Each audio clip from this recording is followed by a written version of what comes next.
सत्रिय और बिहू नृत्य। भारत एक विशाल देश है। इसकी रंग बिरंगी, सुंदर, प्राचीन और जीवन से भरी संस्कृति पूरी दुनिया में अनोखी है। भारत के प्रत्येक स्थान का नृत्य, संगीत, कला, खान पान, भाषा, पहनावा, रहन सहन के तरीके सब कुछ इतना मोहक है कि पूरी दुनिया से लोग भारत की ओर खींचे चले आते हैं। इस पाठ में भी एक परिवार एक दूसरे देश से भारत में आया है। आइए पढ़ते हैं कि वह कौन है, भारत में कहाँ आए हैं और क्यों आए हैं। एंजेला लंदन के जाने माने इलाके केंजिंगटन में रहती थी। उसका स्कूल घर से दूर नहीं था। उसका कोई सगा भाई बहन भी नहीं था। उसे जेम्स और कीरा नाम के दोस्तों के साथ समय बिताना पसंद था। वे सब आपस में मिलकर कई काल्पनिक खेल खेला करते थे। उन्होंने ऐसी कहानियों का पात्र बनने में मज़ा आता था जिसमें दूर दराज की दुनिया का जिक्र हो। एंजेला को हर उस कहानी से प्यार था जिसमें उसे ताजमहल, आईफिल टावर और कोलंबिया की यात्रा पर जाना हो। उसे बिल्कुल अंदाज़ा नहीं था कि जल्दी ही यात्राओं की उसकी यह कहानियाँ सच साबित होने वाली है। एंजेला की माँ एलेसेंड्रा एक डॉक्यूमेंट्री फिल्म निर्मारित थी। उन्हें लंदन निर्माता थी। उन्हें लंदन की ब्रिटिश अकादमी से असम के नृत्य परंपरा पर एक डॉक्यूमेंट्री बनाने के लिए द्वितीय मदद दी गई थी। पेचीदा बात यह थी कि उनके पास इस काम को पूरा करने के लिए सिर्फ 1 महीने का वक्त था। उन्होंने एंजेला के स्कूल से उसकी बसंत की छुट्टियों को 1 हफ्ते और बढ़ाने की अनुमति ले ली, जिससे एंजेला और उसके पिता ब्रायन भी उनके साथ जा सके। एंजेला बहुत जल्दबाजी में बनाई गई इस यात्रा की योजना से हैरान थी, पर उसकी माँ समय से यह काम पूरा कर सके, इसलिए वह सभी जल्दी ही तैयार हो गए।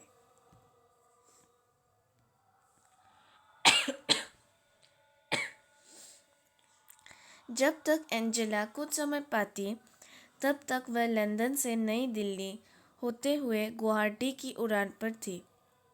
यात्रा के दौरान माँ ने एंजेला को असम की खूबसूरती के बारे में कुछ बातें बताई। असम भारत के उत्तर पूर्वी क्षेत्र में है, जिसे अपने वन्य जीवन, रेशम और चाय के बागानों के लिए जाना जाता है। इसके साथ असम में नृत्य की भी एक समृद्ध परंपरा है। एलेसेंड्रा की डॉक्यूमेंट्री के केंद्र में असम के जनजीवन में नृत्य के महत्व को तलाशना था। वह जब यहाँ आ रहे थे तब अप्रैल का महीना चल रहा था। असम में यह नया साल का वक्त होता है। बसंत के आने की खुशी में वह सभी एक त्योहार मनाते हैं जिसे बिहू कहा जाता है। एंजेला उसी रात इसे देखने जाने वाली थी। गुवाहाटी के एक होटल में सामान्य होने के बाद वह उसी शाम पास के एक गांव मंगल में गए। गांव पहुंचने पर माँ ने मलंग में गए। गांव पहुंचने पर माँ ने एंजेला को बताया कि बिहू एक कृषि आधारित त्योहार है। भारत में जनसंख्या का एक बड़ा हिस्सा किसानों का है। असम में बिहू साल में 3 बार मनाया जाता है। सबसे पहले जब किसान बीज बोते हैं, फिर जब वह धान रोपते हैं और फिर तब जब खेतों में अनाज तैयार हो जाता है। एंजेला कार से उतरी। वहाँ आसपास उत्सव जैसा माहौल देखकर वह अतप्रभ थी। वहाँ एक बड़े से बरगद के पेड़ के नीचे मंच बनाया गया था। वह जगह लोगों से भरी हुई थी। एंजेला ने एक पेड़ के नीचे एक साथ इतने लोगों को पहले कभी नहीं देखा था। वहाँ खुले आसमान के नीचे लोगों के बीच बैठकर उसे ऐसा लग रहा था जैसे वह आश्चर्यजनक रूप से किसी टाइम मशीन में आकर बैठ गई हो। यह क्या वह उस वक्त किसी सपनों की दुनिया में थी। वह मंत्रमुग्ध होकर वहाँ लड़के लड़कियों को बसंत ऋतु के आगमन पर नृत्य करते देख रही थी। एंजेला ने इस बात पर ध्यान दिया कि लड़कों ने वाद्य यंत्र के ले रखे हैं और लड़कियों ने लाल और बादामी रंग की गहरी डिज़ाइन वाली खूबसूरत पोशाक पहन रखी है। वे सभी काफ़ी रंगीन और मस्त लग रहे थे। उनका हिलता डुलता शरीर, हाथ पैर की हलचल से समझ आ रहा था कि वह मौज मस्ती के नृत्य में खोए हुए है। उसकी इच्छा हुई कि वह भी अपने घर पर बसंत के आगमन पर ऐसे ही नृत्य करेगी।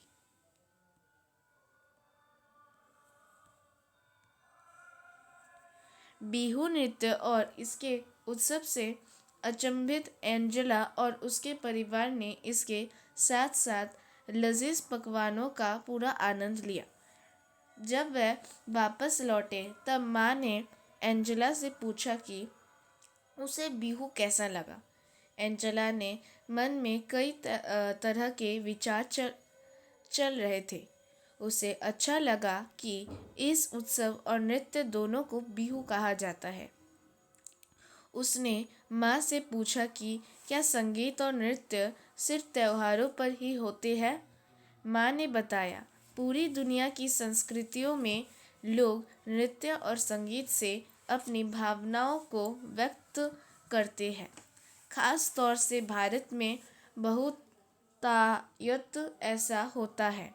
असम का बिहू नृत्य ग्रामीण जनजीवन के साथ साथ फसल लगाने से लेकर बसंत के आगमन तक से जुड़ा हुआ है। एंजेला की माँ अगले कुछ दिन डॉक्यूमेंट्री के तथ्य जुटाने और साक्षात्कार लेने में व्यस्त रही। एंजेला ने काफ़ी सारी बातों पर दूर से ही गौर किया। उसने महसूस किया कि लंदन के जीवन से यह सब कुछ कितना अलग था। उसे अपनी माँ पर गर्व हुआ। वह एक वैज्ञानिक कहानीकार की तरह है जो अपनी फिल्मों के द्वारा बहुत सी चीज़ें एक साथ देखते हैं। अगले दिन वह उत्तरी असम की तरह रवाना हुए जहाँ सभी सत्रों अर्थात मठों की पीठ है। वह सभी एक सत्र के पास रहने के लिए जाने वाले थे और सत्रिया नृत्य का फिल्मांकन करने वाले थे। जब वह दक्षिण पत्र सत्र पहुँचे तब वहाँ उनकी मुलाकात रीना सेन से हुई जो असम की एक जानी मानी लेखिका है। उस हफ्ते उन लोगों को रीना सेन के घर पर ही रुकना था। रीना आंटी की एक बिटिया थी, अनु और एंजेला ने तुरंत एक दूसरे की तरफ देखा। उन दोनों की ही उम्र 10 साल थी। दोनों ने अंग्रेजी में बातचीत शुरू की। अनु ने एंजेला को कुछ असमिया शब्द भी सिखाए। एंजेला को अनु के खिलौने बहुत अच्छे लगे जो थोड़े अलग तरह के थे। गुड़िया, लकड़ी के खिलौने और नारियल की जटा से बने घर। कितने अनोखे खिलौने। उसने लंदन में ऐसे खिलौने कभी नहीं देखे थे। अनु का पसंदीदा खिलौना लकड़ी का बना तीर कमान था, जिसे लेकर उसे राम बनना बहुत अच्छा लग रहा था। एंजेला उसकी विरोधी बनी थी, शक्तिशाली रावण। वह एक साथ खेल रहे थे। उस कूद फाद और लड़ाई का कोई अंत नहीं था। एंजेला और अनु ने देखा कि एलेसेंड्रा को वेसेंट्रा मठ के सभागार में नृत्य कर रहे युवा साधुओं का फिल्मांकन किया। एंजेला आश्चर्य से सोच रही थी कि क्या सत्रिया नृत्य सिर्फ लड़कों और पुरुषों के लिए है। एंजेला और अनु सोच रहे थे कि काश वह भी इन युवा साधुओं की तरह गा सकते, नृत्य कर सकते और छद्म युद्ध लड़ सकते। माँ ने एंजेला को बताया कि 20वीं शताब्दी के माध्यम में कुछ साधु मठों से बाहर आकर पुरुषों और महिलाओं को सत्रिया नृत्य सिखाने लगे। शुरू में ऐसे साधुओं को मठों से निकाल दिया गया, लेकिन आधुनिक दौर में महिला सत्रिया कलाकारों के लिए मंच पर नृत्य करना आम बात हो गई है। उस रात माँ महिला सत्रिया नृत्यांगनों का फिल्मांकन करने वाली थी। एंजेला बहुत उत्साहित थी। उसने रीना आंटी से आग्रह किया कि वह अनु को भी सत्रिया नृत्य में महिला नृत्य को देखने के लिए साथ आने दे। आंटी ने स्वीकृति दे दी। उस रात अनु और एंजेला सत्रिया नृत्य देखने गए, जिसमें भगवान विष्णु के 2 द्वारपालों जय विजय की कहानी थी। पर्दा उठा और एंजेला ने देखा कि सफ़ेद पगड़ी नुमा टोपी में 2 महिलाएं नृत्य और नाटक की शैली में कमाल का अभिनय कर रही है। जैसे जैसे कहानी आगे बढ़ी, उन दोनों ने देखा कि किस तरह जय और विजय ने कई बड़े ऋषियों को भगवान विष्णु से मिलने नहीं दिया, क्योंकि उस वक्त भगवान विष्णु सो रहे थे। वह ऋषि नाराज हो गए। उन्होंने जय विजय को असुर बनने का श्राप दे दिया। भगवान विष्णु की नींद जब टूटी, तब उन्हें अपने द्वारपालों को बचाने के लिए आना पड़ा। उन्होंने वचन दिया कि वह जय और विजय को मारकर उन्हें शाप से बचा लेंगे। बाद में जय और विजय दोबारा भगवान विष्णु के द्वारपाल बने। एंजेला को यह कहानी नाटकीय और दिलचस्प लगी। सत्रिया महिला नृत्यांगनों ने जिस प्रकार की शक्ति, बल और आकर्षण प्रदर्शित किया, वह अद्भुत था। एंजेला को लगा कि उन महिला कलाकारों की प्रस्तुति सत्रिया नृत्य करने वाले पुरुष कलाकारों से भी बेहतर थी। इसके बाद के दोनों में अनु और एंजेला के ख्यालों में बस सत्रिया नृत्य की ही घूम रहा था। उन दोनों ने स्वर्ग के द्वारपाल जय विजय की तरह हथियार और तलवार चलाते हुए नृत्य किया।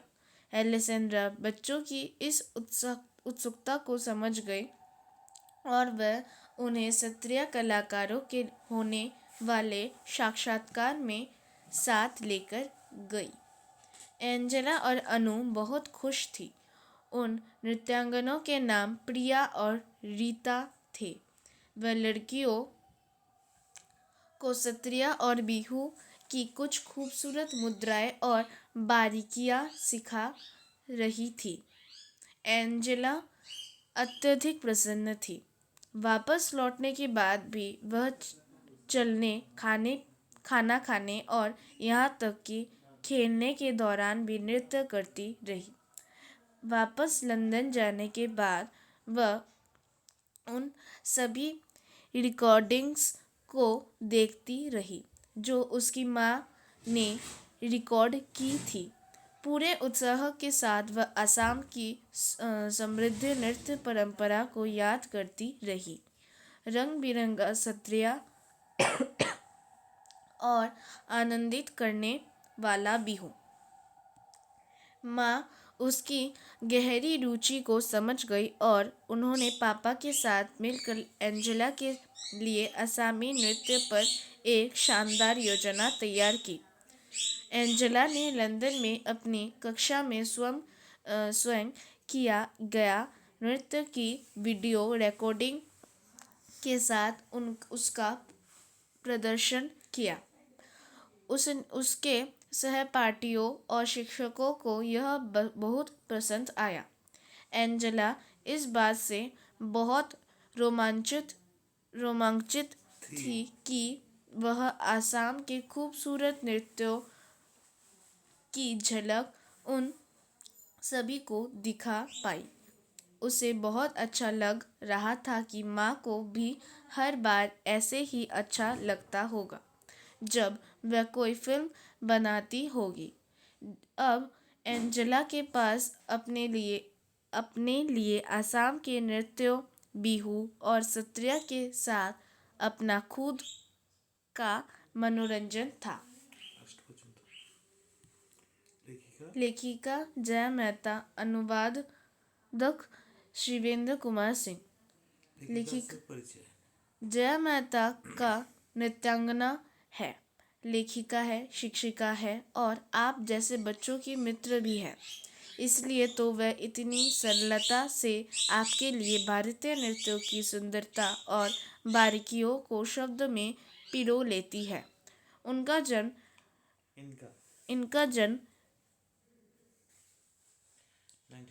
1977 में हुआ था। यह पाठ उनकी भारतीय नृत्यों से जुड़ी एक पुस्तक नृत्य कथा से लिया गया है, जिसका हिंदी अनुवाद शिवेंद्र कुमार सिंह ने और चित्रांकन स्वरूवा नतालिया ने किया है। जया मेहता स्वयं भी ओडिसी नृत्य में पारंगत है और कई वर्षों से देश विदेश में नृत्य प्रस्तुतियां दे रही है।